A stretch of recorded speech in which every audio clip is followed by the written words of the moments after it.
দর্শক, এখনও যে একটি মহল নির্বাচন চাইছে না, বাংলাদেশে নির্বাচন হোক এটা তাদের পছন্দ নয়। প্রফেসর ইউনূস সরকারই থাকুক কিংবা অন্য একটা ফরম্যাটে আরও কিছু মানুষকে ইনভলভ করে এই অগণতান্ত্রিক ওয়েতেই ব্যাপারগুলো চলুক, সেখানে জুলাই আন্দোলন করা ছাত্ররা একটা বেশি মাত্রায় ক্ষমতা উপভোগ করুক, এই ব্যাপারগুলো নানাভাবে চাওয়ার লোকের সংখ্যা কিন্তু এখনও কম নয়। আবার এরকম ভাবনার লোকও কম নয়, যদি নির্বাচন যদি হয়ে যায় তাহলে দেশটা ভারতের আন্ডারে চলে যাবে। সেরকম ভাবনা যে মানুষগুলোর মাথায় কাজ করে, আমার মনে হয় যে মানসিক স্বাস্থ্য নিয়ে তাদের মানসিক স্বাস্থ্য নিয়ে আপনি প্রশ্ন তুলতেই পারেন, এবং মানসিক ডাক্তার দেখানোর প্রসঙ্গটাও যদি আপনি বলেন তাহলেও খুব একটা ভুল হবে কিনা সেই ব্যাপারটা কিন্তু থাকতেই পারে। তেমনই একটা মন্তব্য এবার দেখা গেল বাংলাদেশের ডাকসাইটে বাঘা এবং আত্মস্বীকৃত বুদ্ধিজীবী, যিনি জুলাই আন্দোলনকে নানাভাবে নানা ধরনের ব্যাখ্যা দিয়ে এক ধরনের একবার পক্ষে থাকেন আর একবার কলুষিত করার চেষ্টা করেন, এমন কথা বলেন যেন মনে হয় যে জুলাই আন্দোলনটা একটা বড় ধরনের ষড়যন্ত্র ছিল। কখনো কখনো আমেরিকার ডিপ স্টেটের ষড়যন্ত্রের ব্যাপার তত্ত্বটা স্বীকার করে নেন।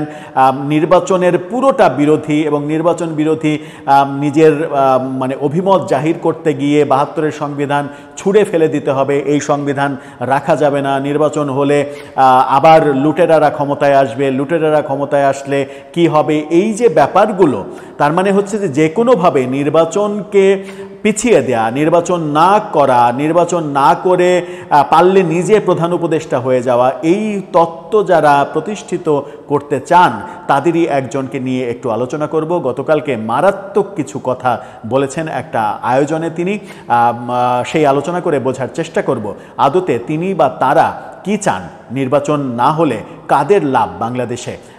থাকবেন পলিটিক্স টিভির নিয়মিত আয়োজনে।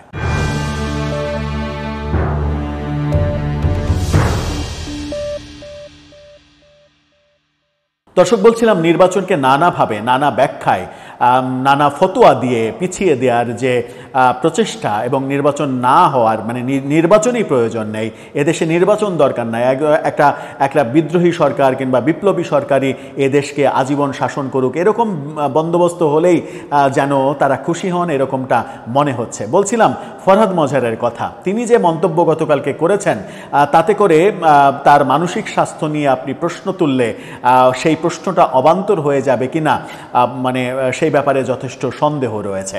তিনি বলছেন, যুগান্তরের শিরোনামটা দেখলেই বুঝতে পারবেন, তিনি বলছেন নির্বাচন হলে ক্ষমতা থাকবে ভারতের কাছে, নির্বাচন হলে নাকি ক্ষমতা ভারতের কাছে থাকবে। এতদিন আওয়ামী লীগ ক্ষমতায় ছিল, নানাভাবে ব্যাখ্যা বিশ্লেষণ করা হয়েছে যে আওয়ামী লীগ ক্ষমতায় আসলে মসজিদে উলুধ্বনি বাজবে, আওয়ামী লীগ ক্ষমতায় আসলে ভারতের অঙ্গরাজ্য হবে, ভারত এটাকে দখল করে নেবে, ভারতের দখলে দেশ চলে যাবে। ভারতের দখলে দেশকে যেতেও দেখিনি, মসজিদে উলুধ্বনি শুনতেও দেখিনি, যদিও আওয়ামী লীগ নেতাদের দুর্নীতি, একচ্ছত্রভাবে দুর্নীতি, সীমাহীন অসঙ্গতি অনেক কিছু আছে, এবং আওয়ামী লীগের বিরুদ্ধে এক গাদা অভিযোগ আপনি লিস্ট করলে হয়তো 1 ঘন্টায় ফুরাতে পারবেন না, সেরকমটা ব্যাপার আছে।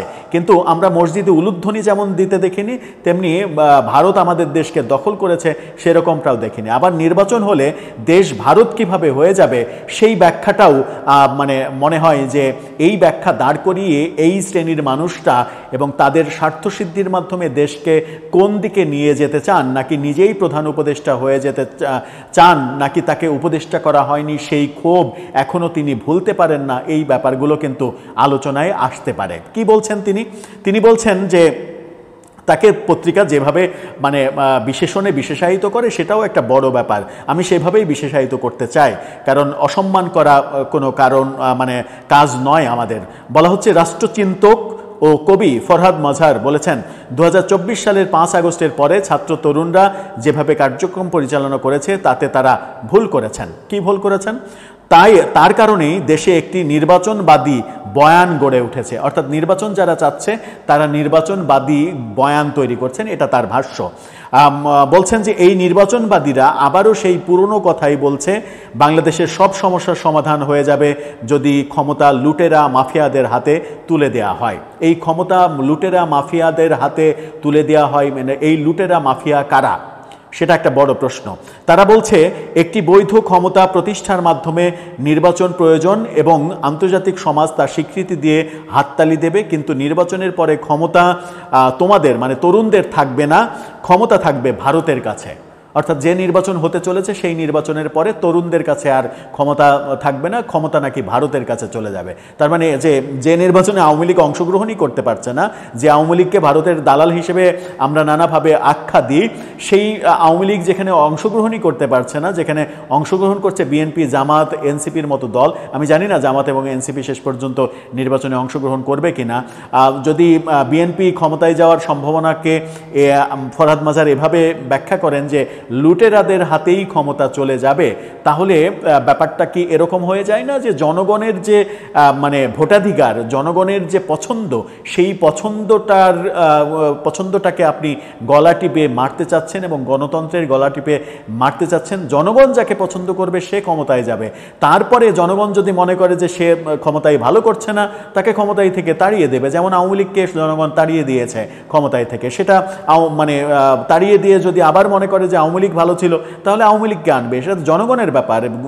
ভোট হতে হবে, গণতন্ত্র থাকতে হবে। সেটার বিরুদ্ধে আপনি যেভাবে বয়ান দিচ্ছেন এবং নির্বাচনের কথা যারা বলছে তাদেরকে নির্বাচনবাদী বয়ানদাতা এভাবে বলছেন, ব্যাপারটা মানে হাস্যকর শুধু নয়, হাস্যকর বললে কম বলা হবে, ব্যাপারটা অনেকটা সন্দেহজনক যে এই গোষ্ঠীর আদতে উদ্দেশ্যটা কি। তিনি বলেছেন, সংবিধান তো কলোনিয়াল লোকজনই করেছে, আমি আপনাকে শাসন করব, তাই আমি আইন বানাবো। আর জনগণ যখন নিজেরাই নিজেদের শাসনের পদ্ধতি আবিষ্কার করে, এটাকে বলে গঠনতন্ত্র বা কনস্টিটিউশন। মানে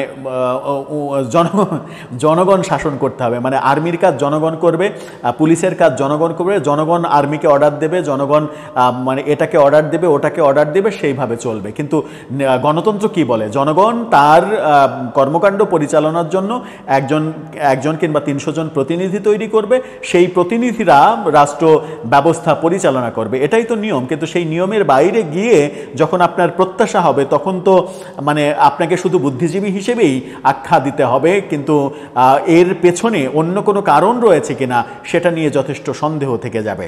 এই বিপদ থেকে উদ্ধার পাওয়ার প্রথম কাজ হচ্ছে এই ধরনের আলোচনাগুলো, আমরা কি ভুল করছি, আমরা কি ঠিক করব, কি করা যাবে, সেই ভুলের দায় নিতে হবে সকলকে।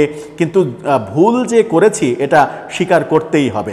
5 তারিখে আমরা যে সরকার গঠন করেছি তাতে ভুল ছিল, অর্থাৎ গত মানে 5 আগস্টে, 5 তারিখে তো করেনি, 8 তারিখে করেছি, তিনি ভুল বলেছেন। তিনি বলছেন তার সঙ্গে যারা জড়িত ছিল, কেন তার আগে কিছু ছাত্র যুক্ত ছিল, তারা আন্দোলনে ছিল না, পরবর্তীকালে যারা যারা আছে তারা কোনো প্রতিবাদ করলো না, কিন্তু আপনি সরে যাওয়াই মূল জায়গা থেকে স্বাভাবিকভাবেই এখানে একটা নির্বাচনবাদী বয়ান গড়ে উঠেছে। অর্থাৎ তার যে কথা, তিনি আরেকটু বলে নিই, তারপরে আমি মানে তার কথাটা একটু বোঝানোর চেষ্টা করছি। এই নির্বাচনবাদীরা বলে বাংলাদেশে সব সমস্যার সমাধান হবে যদি লুটেরা মাফিয়াদের হাতে ক্ষমতা তুলে দেওয়া হয়। একটা বৈধ ক্ষমতা দেওয়ার জন্য নির্বাচন হবে, আন্তর্জাতিক লোকজন হাততালি দেবে, কিন্তু ক্ষমতা আপনাদের থাকবে না, ক্ষমতা থাকবে ভারতের কাছে। নির্বাচন করবেন ঠিকই, কিন্তু ক্ষমতা ভারতের কাছে থাকবে। সাংবাদিকরা লিখে রাখুন, যেদিন আপনি নির্বাচন করবেন, ভারত তখন বিভিন্ন প্রকার হিসাব দেখে ভিসা বন্ধ করা সহ নানা পদক্ষেপ পরবর্তীকালে করবে, নিশ্চিত থাকুন। ভারতকে এখন ভিসা দিচ্ছে? ভারত তো ভিসা বন্ধ করে দিয়েছে অনেক আগেই। ভারতে তো আপনি চিকিৎসার জন্যই যেতে পারেন না, তাহলে ভারত নিয়ে এত কামড়াকামড়ি করার দরকার কি? ভারত নিয়ে যখন আপনারা কামড়াকামড়ি করছেন, ভারতের সঙ্গে যুদ্ধের দামামা বাজাচ্ছেন, ভারতের সঙ্গে যুদ্ধ লাগলে আপনি কয় ঘন্টা, কয় মিনিট টিকতে পারবেন? টেকার মতো সামর্থ্য আপনার রয়েছে? বাস্তবতা বিবর্জিত ক্ষমতাকে অন্যভাবে দখল করে রাখার এই যে পাঁয়তারা, এই পাঁয়তারা কতদিন চলবে বাংলাদেশে? হ্যাঁ, ছাত্ররা যদি ভুল করে থাকে, বিপ্লবী সরকার না করে, সেটা তো সেই অংশীদার তো আপনি নিজেও। আপনি তো ছাত্রদের অভিভাবক ছিলেন, আপনি তাদেরকে পরিচালনা করতে পারেননি কেন? 8 তারিখে কেন প্রফেসর ইউনূসকে নিয়োগ দিলেন? তাহলে ছাত্রদেরই দিতেন। রাষ্ট্রপতির কাছে শপথ নিতে যখন গেল তাদেরকে নিষেধ করতেন, নাহিদ, আসিফ, মাহফুজ তাদেরকে নিষেধ করতেন যে তোমরা বাবারা শপথ নিতে যেও না, তাহলেই তো সরকারের শপথ হতো না। তো তখন তো তারা আপনার কথা শোনেনি। এখন আপনি একজন উপদেষ্টাকে পাশে বসিয়ে রেখে, যে কিনা সংবিধান রক্ষার শপথ নিয়েছে রাষ্ট্রপতির কাছে, তাকে পাশে বসিয়ে রেখে আপনি বলছেন যে তোমাদের এগুলো ভুল ছিল, নির্বাচনবাদী কথাবার্তা এটা হবে না, নির্বাচনের কথা যারা বলে তারা দেশের শত্রু, তারা লুটেরা মাফিয়াদের কাছে মানে দেশকে তুলে দিতে চায়, আর নির্বাচন হলে নাকি দেশটা ভারত হয়ে যাবে, ভারতের কাছে চলে যাবে। এই ভারতের বয়ান, ভারতের এই মানে বয়ান বেচে আর কতদিন খাবেন আপনারা, সেটা তো একটা বড় বিষয়। ভারতের বয়ান বেচে বেচে বেচে বেচে খেয়ে তো খুব একটা মানে সুবিধা করতে পারা যায়নি এই দেশে। এই দেশটা ভারতও হয়নি, এদেশে মসজিদে উলুধ্বনিও বাজেনি, কিছুই হয়নি। এখন পর্যন্ত ভারতের সঙ্গে যত চুক্তির কথা বলা হচ্ছে সেই চুক্তিগুলোও সামনে আনা হয়নি, সেগুলোও তো পারেননি। যদি শেখ হাসিনা আওয়ামী লীগ ভারতের সঙ্গে অবৈধ কোনো চুক্তি করে থাকে, সেই চুক্তিগুলো এখন পর্যন্ত কেন বাতিল হচ্ছে না? আপনি বিপ্লবী সরকারের কথা বাদ দেন, যে সরকারটা আপনারা গঠন করেছেন সেই সরকারই কেন চুক্তিগুলো বাতিল করছে না? বাতিল করতে পারে তো, তাহলে করছে না কেন? তাহলে আপনি কি করছেন? আপনি মানে এর আগে আপনি বলেছিলেন যে ডিপ স্টেটের ষড়যন্ত্রে এই কাজগুলো হতে পারে, এটা হতে পারে, ওটা হতে পারে, মানে মানে নিজেকে সর্বোচ্চ লেভেলের মানে বাংলাদেশের সর্বোচ্চ লেভেলের জ্ঞানী এবং সর্বোচ্চ লেভেলের বুদ্ধিজীবী হিসেবে প্রকাশ করতে গিয়ে যে ধরনের কথাবার্তা বলছেন সেই ধরনের কথাবার্তা একটু অসংলগ্ন কথা মনে হচ্ছে। এবং এই অসংলগ্ন কথা মনে হওয়ার প্রেক্ষিতে কেউ যদি বলে ফেলে যে মানসিক স্বাস্থ্য হয়তো ভালো নেই, কিংবা যে কোনোভাবেই হোক মানে পারিবারিক শান্তি বিরাজ করছে না, সেই কথাও যদি বলে, তাহলে সেটা কি খুব একটা ভুল হবে? আপনার সহধর্মিণী তিনি তো সরকারের উপদেষ্টা, তাহলে তাকে সরকারের উপদেষ্টা রেখেছেন কেন? যে সরকারের পদ্ধতি, নির্বাচন পদ্ধতি, যে সরকারের শপথ নেওয়ার পদ্ধতি আপনি মেনে নেন না? আপনার নিজের সহধর্মিণীকে সেদিন আটকান নাই কেন, যেদিন তিনি বঙ্গভবনে গিয়েছিলেন শপথ নিতে, ফ্যাসিস্টের দোসর রাষ্ট্রপতির কাছে শপথ নিলেন এবং সংবিধান রক্ষার শপথ নিলেন? সেটা আটকাতে পারেননি।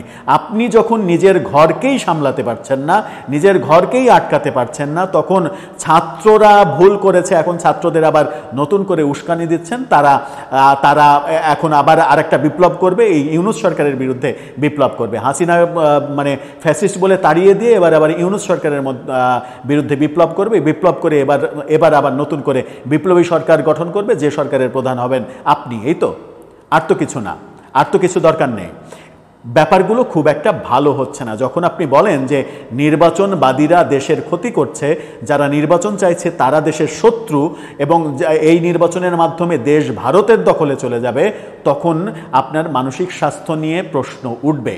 দর্শক, আপনার প্রতিক্রিয়া, আপনার মানসিক স্বাস্থ্য যদি ভালো থাকে, এই ব্যাপারে আপনার মতামত জানিয়ে লিখতে পারেন আমাদের কমেন্ট বক্সে।